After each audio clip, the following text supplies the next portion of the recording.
Hi, welcome back to Mr. Slover's Math. Today we're going to focus on variance and standard deviation.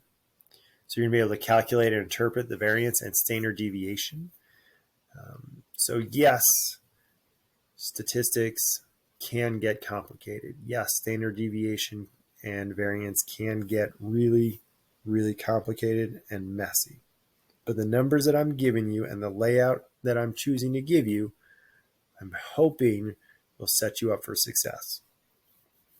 So don't be intimidated that the notes are really long and there's a lot of words and tables. Just take your time. We're going to do one step at a time, and you'll see that it's not as bad as you originally thought.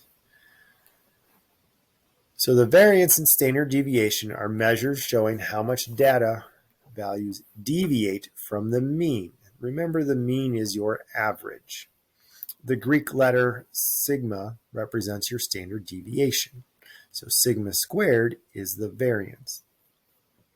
Okay. It is okay if you don't remember what the name of the symbol is or what the symbol squared is.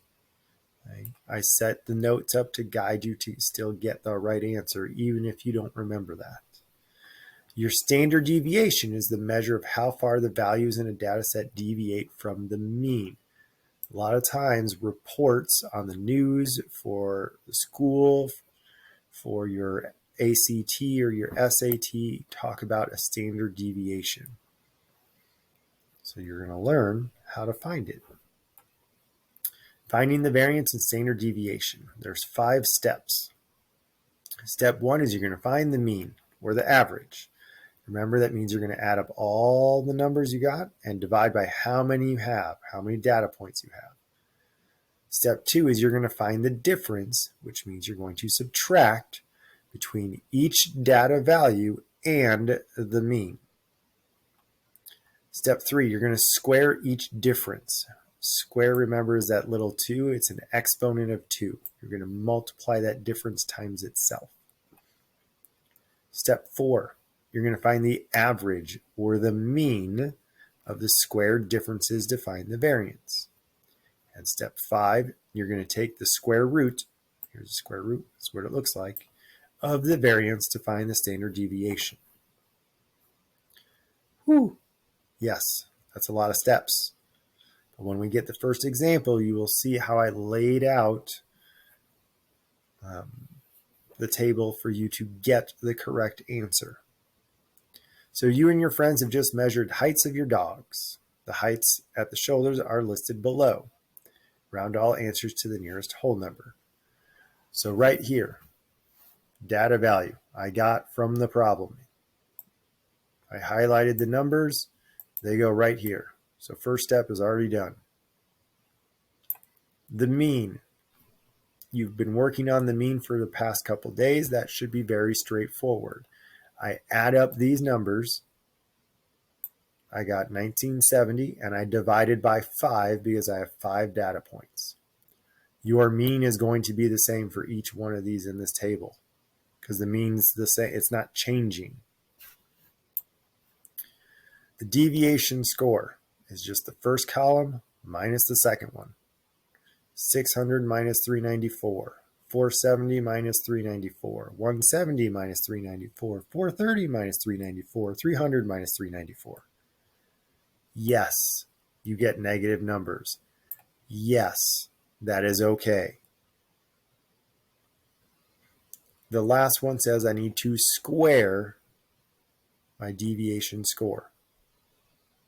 Well, then I take 206 and I square it. I take 76 and I square it.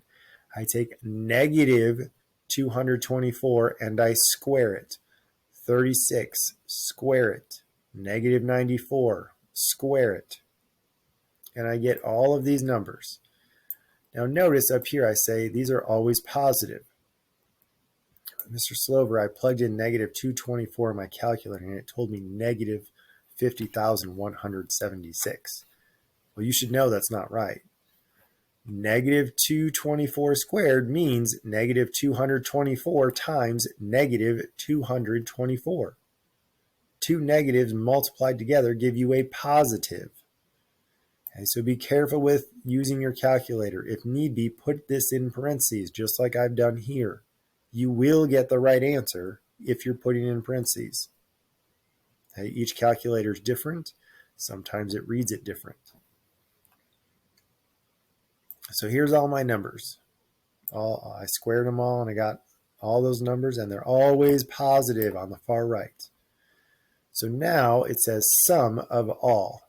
So I'm going to take the sum of these numbers, just like I have here, add all these numbers up.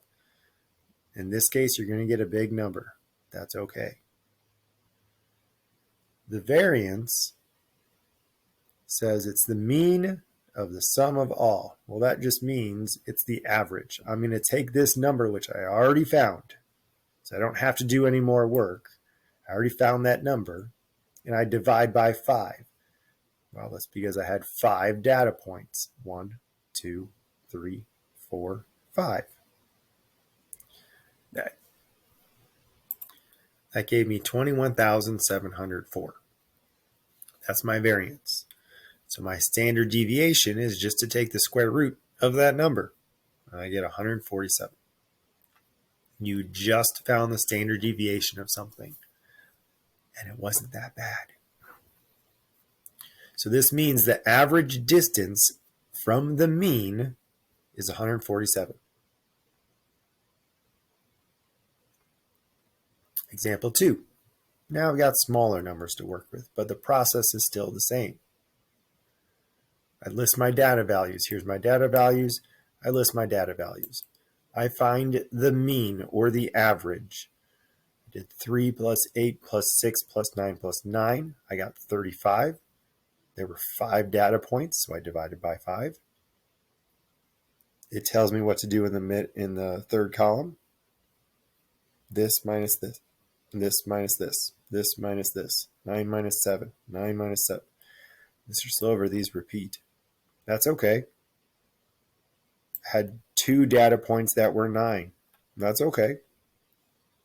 I found my deviation score. I remember that negatives are okay. I square the deviation score. And I remember to put this in parentheses so I get a positive number. All of these are positive. So I take all these positive numbers and I add them up, just like it says here. Sum of all the deviation score squared, 26. And then I go down here and I find the variance, which is this number, what I just found, the sum of my deviation score squared, divided by 5, because I had 5 data points. And I get 5.2, but because I want you to round to the nearest whole number, I'm just making it easy. I get 5. Okay, now some of you may not round to the nearest whole number to the very end, and some of you may round here. So that's why I have both answers. Same thing over here. That's why I have both answers. Okay, because I don't know where you're going to round. I'd like you to round only once at the very end, but I know some of you may not.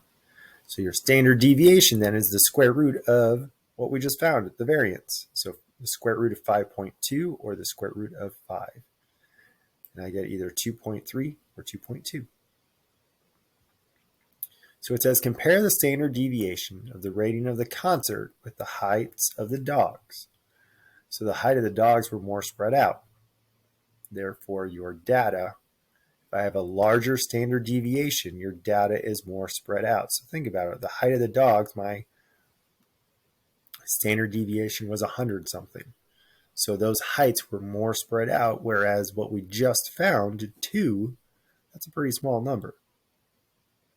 Okay, so my data is closer together. So once again, the smaller standard deviation is because my data is closer together. These numbers are closer together than the heights of the dogs. So in a data list, every value falls within some number of the standard deviation of the mean. So consider the previous problem with the heights of the dogs. The average was 394 and the standard deviation was 147. So how we graph this is you're going to label the center as the mean. So here's the mean. You're going to put the center of my graph as the mean. you're going to add or subtract the standard deviation away from the mean. And then you're going to plot each point in the correct location. So what I'm doing is I'm taking these numbers and I am graphically showing what is going on with the standard deviation. So I have my average. I'm adding 147 because that was my standard deviation. Added another 147, that was my next standard deviation. And then another standard deviation. Well, I need to do the same thing going the other way. If you notice right here, I'm telling you what to do. The mean minus 2 SD, the mean minus 1 SD, the mean plus 2 SD. SD is your standard deviation. So I come up with all the numbers in blue.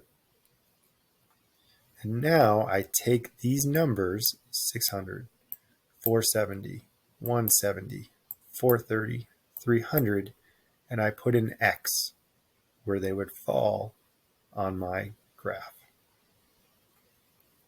And so now it says how many dogs are within one standard deviation from the mean.